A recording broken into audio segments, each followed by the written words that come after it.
Partai pengusung Ganjar Pranowo (PDIP) bereaksi atas hasil survei yang dirilis LSI Denny JA. Meski menerima hasil riset data lembaga survei tersebut terkait Pilpres 2024, PDIP punya pandangan lain soal LSI Denny JA, khususnya dalam hal riset kepemiluan. Faktanya adalah LSI Denny JA bukanlah lembaga riset langganan PDIP di setiap agenda pemilu. Bahkan baru-baru ini PDIP menyindir hasil survei LSI Denny JA yang memenangkan Prabowo Subianto ketimbang Ganjar Pranowo.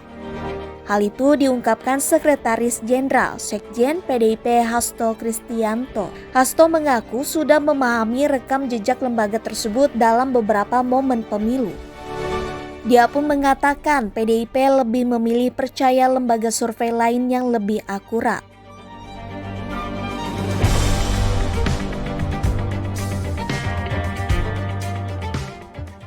Dalam survei yang dirilis pada Senin 10 Juli, LSI mencatat Prabowo unggul di segmen pemilih percaya Presiden Joko Widodo dengan elektabilitas 36,1%.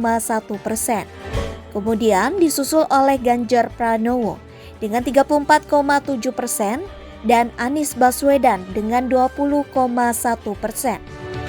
LSI Denny JA juga mencatat Prabowo unggul di segmen pemilih yang percaya terhadap institusi TNI dan aparat penegak hukum. Elektabilitas Menteri Pertahanan itu mencapai 34,8% atau unggul tipis mengalahkan Ganjar yang mendapatkan 34,3%. Kemudian disusul Anies di posisi ketiga sebesar 20,3%. Sementara Ganjar unggul di segmen pemilih yang mempercayai media sosial dan DPR. Untuk lapisan ini, Ganjar Pranowo unggul ketimbang Prabowo dan Anies.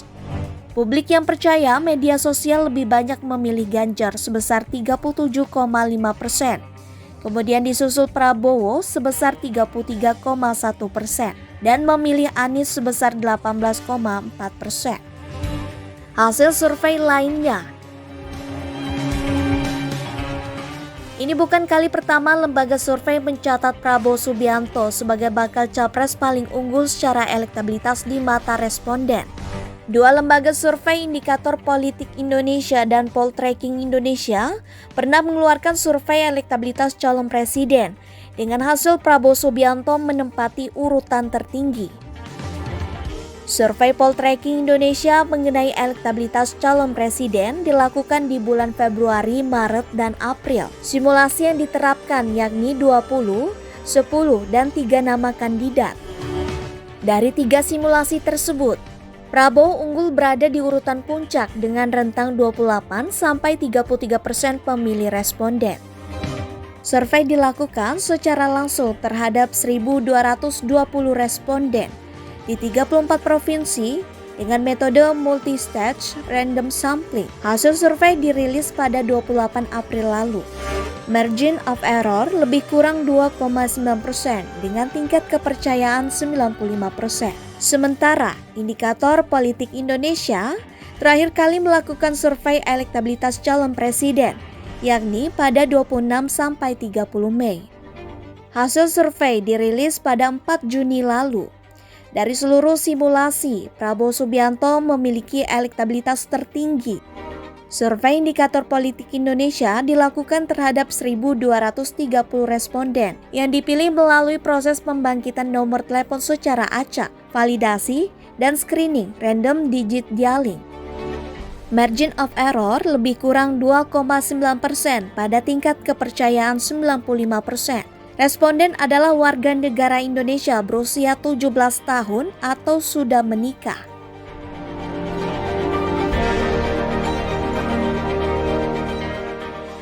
Bagi saya itu adalah catatan yang sangat penting.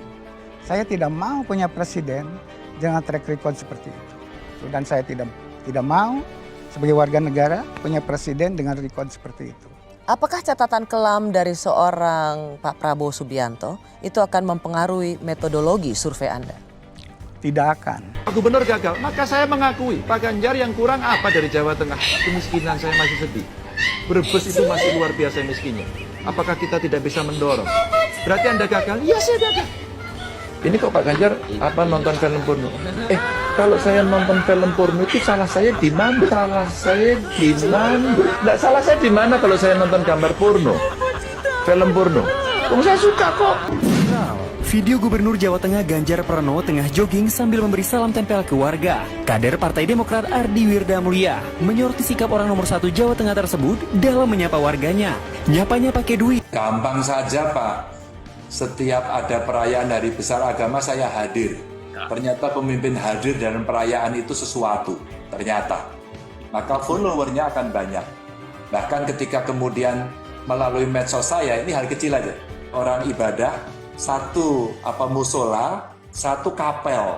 Sehingga potretnya dari luar dan dua-duanya lagi beribadah. Itu hanya saya posting aja. Itu ternyata luar biasa. Dan itu ternyata viral Bapak Ibu. Sederhana kan?